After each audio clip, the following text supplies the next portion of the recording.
Seguimos no canal do YouTube Jovem Pan Esportes. E, Mauro, agora a gente estava aqui comentando sobre a saída do Dorival Júnior do Flamengo, a negociação do Flamengo com o Vitor Pereira. Você tem alguma informação, Mauro? O negócio está praticamente fechado, né? Falta apenas aí um anúncio oficial. Essa aproximação com o Vitor Pereira começou, pelo que apurei, na metade do mês, aí, dia 16, 17. Primeiro, o Flamengo pensou no Jorge Jesus, com muita criatividade, por sinal, né? Só que o Jorge Jesus está bem lá no Fenerbahçe, líder do campeonato turco. E a informação que eu tive é que o Jorge Jesus já sinalizou que era impossível negociar qualquer coisa nesse momento, só no futuro, no meio do ano, quando acabar a temporada, sei lá quando. Diante disso, foi apresentado o nome do Vitor Pereira. Por que não o Vitor Pereira? Só que os empresários que tentaram contato com o Jorge Jesus não são os empresários que cuidam do Vitor Pereira. Então isso causou ali uma saia justa, algo próximo disso, no primeiro momento. Mas as conversações aconteceram e tudo indica que vai ser o Vitor Pereira. Já tem até informação no portal World que o Flamengo estaria disposto a trazer a família inteira do treinador, já que um dos argumentos do técnico para não permanecer no Corinthians foi a questão familiar. A sogra dele tem um problema de saúde, tem que ter um acompanhamento, então ele não gostaria de continuar aqui e deixar, de repente, a família lá lidando com essa rotina, sempre muito difícil. Então, seria essa uma das situações. Mas a gente sabe também, pelos bastidores, que não foi só por isso que ele saiu do clube. Ele saiu também do clube por uma expectativa de poder trabalhar com elencos mais qualificados que o Corinthians não tem condição de oferecer. Ofereceu até muito, se você analisar o momento financeiro do Corinthians. Quanto ao Dorival Júnior, achei extremamente mal conduzida a situação pelo Flamengo. Eu acho que o Flamengo deveria ter cara a cara falado com o técnico sobre o desinteresse em continuar com ele. Acho que uma avaliação técnica era imperativa nesse momento. O Flamengo fez partidas ridículas na reta final do campeonato. Dorival não foi bem nas explicações depois dos jogos, minimizou as atuações. Eu falei sobre isso, achei aquilo um absurdo. Mas o Dorival fez um belo trabalho, foi campeão. Ele merecia ser, pelo menos, ter tido a oportunidade de explicar o que ele pensa, o que ele pensava para o ano que vem, de que maneira de encarar. Eu tive contato com ele ontem por volta das 7 da noite no horário de vocês, a madrugada aqui no Catar, e ele me disse que não havia recebido nenhum comunicado do Flamengo com relação ao interesse do Vitor Pereira. Sabia pela imprensa, pelas notícias. Isso é errado. O Flamengo, se não queria o Dorival, tinha que chamar o Dorival, explicar por quê, e aí uma relação profissional. Nós achamos que nós temos que trocar, achamos que você não é a pessoa indicada para dar uma sequência do trabalho da maneira que a gente quer. Por isso. Dá a chance de que ele falasse também. Não há um interesse, como ele também poderia chegar e ir embora, falar, não quero continuar aqui, vou para outro lugar, como ele saiu do Ceará e foi para o Flamengo. Isso aí é relação de trabalho, relação de mercado, quer dizer, cumpre-se ali o que está determinado e vai em frente. Mas dessa forma, sabendo pela imprensa, achei muito, muito infeliz a maneira como foi tratada essa questão. E o Vitor Pereira vai, pelo jeito, continuar aqui pelo Brasil. A palavra. Estamos de volta na Rádio Jovem Pan, falando aqui de Vitor Pereira no Flamengo. Devolvo a palavra para você, Mauro César Pereira. Então, só arrebatando, né? Para quem está na rádio, né? O Flamengo começou a conversar com o Vitor Pereira na metade do mês, pensou no Jorge Jesus primeiro. Jorge Jesus é impossível, está lá no Fenerbahçe, está bem, lidera o campeonato da Turquia.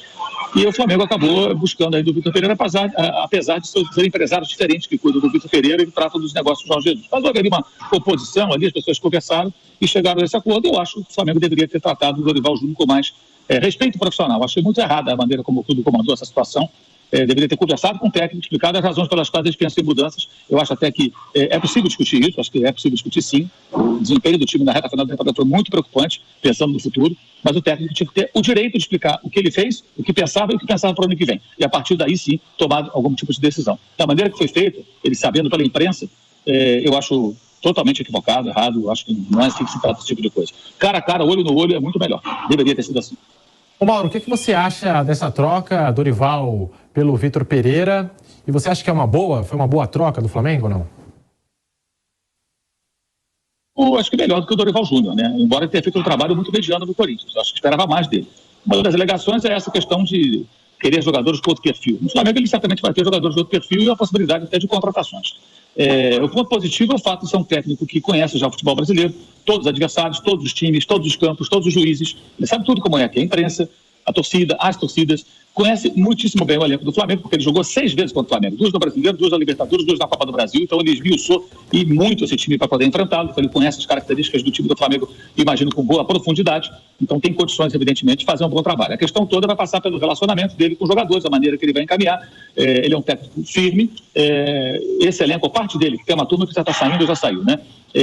Não se deu bem com o estilo do Paulo Souza. Mas eu imagino que ele saiba como lidar, porque ele sabe o que aconteceu com o Paulo Souza, ele estava no Brasil quando o Paulo Souza ainda trabalhava no Clube Carioca, e imagino que ele possa fazer assim um bom trabalho melhor do que no Corinthians, porque o elenco é mais farto, porque pode oferecer ele condições melhores em termos de contratações, e ao mesmo tempo também pelo fato de ele é um técnico mais conceituado do que o Dorival. O Dorival deixou a desejar na reta final do seu trabalho, para mim isso é muito claro. O final não foi bom, mas, repito, eu acho que ele tinha o direito de ser ouvido, explicar por que aquilo aconteceu, explicar o que ele pretendia para o ano que vem, e a partir daí, numa conversa, haveria uma tomada de decisão bem direta e às claras, e não o técnico sabendo pela imprensa. Ele foi muito bem ontem ao divulgar aquele vídeo, já falando que está fora, porque ele percebeu que não tinha jeito, queria ser descartado. Então, antes que me descartem, eu já comunico que eu estou fora, e nisso o Dorival foi extremamente elegante e correto. Uma coisa é a gente questionar o trabalho do profissional em dado momento. A outra é tratar da maneira que deve tratar. Não foi tratado da maneira certa do Dorival Júnior. Acho que o Flamengo erra tremendamente da maneira como isso aconteceu. A não ser que tenha algum bastidor que a gente não conheça, mas até agora nenhuma história que justifique, se é que é possível justificar esse tipo de atitude, apareceu. Uma boa tarde para você, boa noite aí já. A única coisa que me incomodou, eu também, se eu fosse o Vitor Pereira, eu também trocava, é a maneira como ele saiu do Corinthians, dizendo que ele tinha um problema familiar e que por isso ele ia embora. O Vitor Pereira é uma pessoa confiável a partir daí? É difícil falar isso, né, Flávio? Assim, sem conhecer pessoalmente, eu nunca conversei com o Vitor Pereira para poder falar se ele é confiável ou não. Eu sei que no futebol, nos negócios, né, essas coisas acontecem, né? Eu até lembrava hoje. Há 13 anos, o Ronaldo foi acolhido, há mais de 13 anos, né? Aproximadamente 13 anos, final de 2008, no começo de 2009. O Ronaldo estava machucado, mais uma lesão grave na carreira, ele foi acolhido pelo Flamengo, treinou do Flamengo, se consultou com o médico da seleção, que era o médico do Flamengo à época, usou a estrutura do clube. E um belo dia ele apareceu no Corinthians. Aquilo foi tratado como um golpe de mestre, aquilo foi tratado como uma grande sacada do Corinthians. E o Ronaldo nem levou ao Flamengo, olha, eu tenho uma proposta do Corinthians. Vocês têm interesse em ficar comigo? Eu estou treinando aqui e tal. Uma espécie de prioridade, né? Não, ele acertou com o Corinthians e falou, o Flamengo não me procurou. E na época o Márcio Braga, que presidiu o Flamengo, disse, mas o Ronaldo nem sabia se ia continuar jogando. Nós não queríamos pressioná-lo, deixamos ele à vontade. No momento que ele quisesse voltar a jogar, a gente ia ver as condições dele, né, avaliadas pelo médico, e iríamos conversar sobre essa possibilidade. Ele vestia a camisa do Flamengo, ia para o Maracanã em jogo do Flamengo com camisa I Love Fla, e tudo isso aconteceu. Então no futebol é assim. O que está acontecendo é parecido com o que houve naquela época. Mas o Ronaldo não era atleta do Flamengo, o Vitor Pereira não é técnico do Corinthians, está saindo, o contrato acabou. Então essas coisas acontecem lado a lado. Eu não acho que seja a maneira correta, acho que o Ronaldo poderia ser mais cortês com o Flamengo na época, eu acho que o Vitor Pereira deveria tratar o Corinthians de uma outra forma. É muito difícil explicar essa situação para o torcedor do Corinthians, que está aborrecido com toda razão, mas esse é o universo do futebol, né? Tentando... Tanto que, e a própria imprensa trata isso, nessas horas, dependendo do olhar, como uma coisa muito bonita. É o tal do chapéu. Não, deu chapéu, né? Adoram esse negócio de chapéu, que dá audiência, né? Boa parte da mídia fala que dá chapéu. E o chapéu, muitas vezes, tem embutido dele ali. Dentro do chapéu tem uma passada de perna, uma atitude bem desleal, né? Infelizmente, é assim que as coisas acontecem. Eu acho errado, acho tudo errado. Achei o Ronaldo naquela época, achei mal. O Corinthians não, procurou o Ronaldo e fez uma proposta. Caberia ele falar com o Flamengo ou não? Ele achou que não. Eu acho que deveria ter falado, mesmo para ouvir, olha, não podemos ficar com você, não temos dinheiro. Então, eu vou subir para o Corinthians, muito obrigado, tchau. Bom, e a mesma coisa do Vitor Pereira. Ele pode até alegar, se de fato a família vir para cá, que isso se resolveu. Mas não é possível que o Corinthians não tivesse condições de oferecer ao Vitor Pereira um cenário que ele não pudesse, pela remuneração dele, trazer a família, né? Isso não me parece que seja o grande problema, trazer a família para cá. Ele acho que ganhou bastante para se estabelecer em São Paulo, Rio de Janeiro, onde ele quiser aqui no Brasil, onde ele estiver trabalhando, evidentemente, com todos os seus familiares ali, mulher, filho, sogra, que tem esse problema de saúde. Então, a mim não convence muito, não. Agora, eu não me sinto à vontade para falar sobre a confiabilidade ou não do técnico como pessoa, porque eu não o conheço. Estou aqui analisando a distância e seria até leviano da minha parte fazer um comentário nesse sentido. Eu acho que ele é um bom técnico, isso eu posso dizer. Ele é um bom técnico que eu acho que pode fazer muito mais do que fez no Corinthians. A minha visão, o que ele fez no Corinthians ficou abaixo do que eu esperava. Mas acho que ele pode fazer mais pelo seu currículo, pelo seu passado, nos trabalhos que já realizou.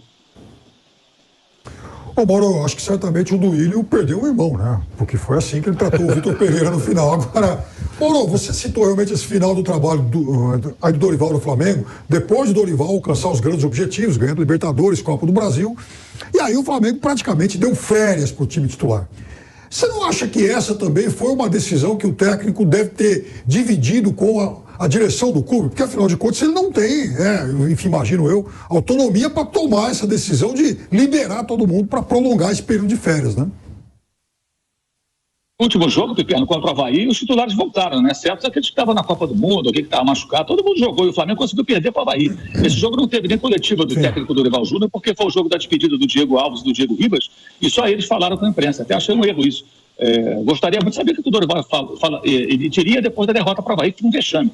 Um jogo festivo, não importa. Campeão não pode ficar pagando bico, ficar perdendo jogo para time rebaixado, coisa parecida. Quase perdeu para o Juventude, perdeu para o Coritiba, que lutava para não cair, perdeu para o Avaí e ainda perdeu para o Corinthians em casa, do Vitor Pereira. Então, eu acho que, e mesmo com os jogadores que ele tinha, que ficaram à sua disposição, contra o Juventude, por exemplo, era um time muito melhor do que o Juventude, que já estava desmobilizado, com os jogadores dispensados, Celso Roth já voltando à ativa e pensando já em 2023. Foi muito mal ali o Flamengo, o Dorival meio que minimizou isso na coletiva. Ele poderia não atacar o time, pode admitir que as atuações foram ruins, que era preciso mais, que o Flamengo não podia se expor daquela maneira. Ele meio que justificou. Acho que ainda meio refém de um cenário que ele encontrou de um elenco mimado, né? Mimado, e que tinha entrado em conflito com o técnico que caiu antes dele. Mas acho que naquele segundo momento, ele já campeão, ele poderia ter tido uma postura um pouco mais altiva com relação a isso. E não teve. Acho que ele se desgastou muito ali. Aliás, tudo indica que foi isso pesou e muito na decisão. Não estou justificando, tá? Estou tentando aqui entender. Tudo indica, não, com toda certeza, né? Isso pesou na decisão dos dirigentes que não permanecerem com ele. Porque o Flamengo jogou mal nas duas finais, muito abaixo do que poderia. Isso não é só culpa dele, mas tem, evidentemente, a participação do treinador. E esses jogos pós-título da Libertadores foram um vexame. O mais aceitável foi contra o Corinthians, que o Flamengo até estava jogando melhor quando tomou o segundo gol, perdeu para o Corinthians, não é vergonha.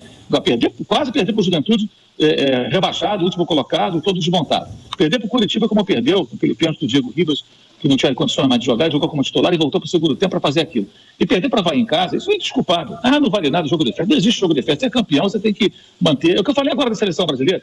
Né? Quando você tem uma história, você tem um título, você tem que honrar aquilo ali. Não pode ficar tomando pancada de adversários mais fracos como se nada mais importasse. É até uma falta de respeito com a própria torcida e rasgou dinheiro do Flamengo, porque caiu na classificação do campeonato e perdeu cerca de 1 milhão e 100 mil euros em relação àquilo que poderia vencer, obter, além daquilo que ganhou, né, pela premiação do Brasileirão, se conseguisse a melhor classificação possível com os pontos que perdeu nas rodadas derradeiras do campeonato.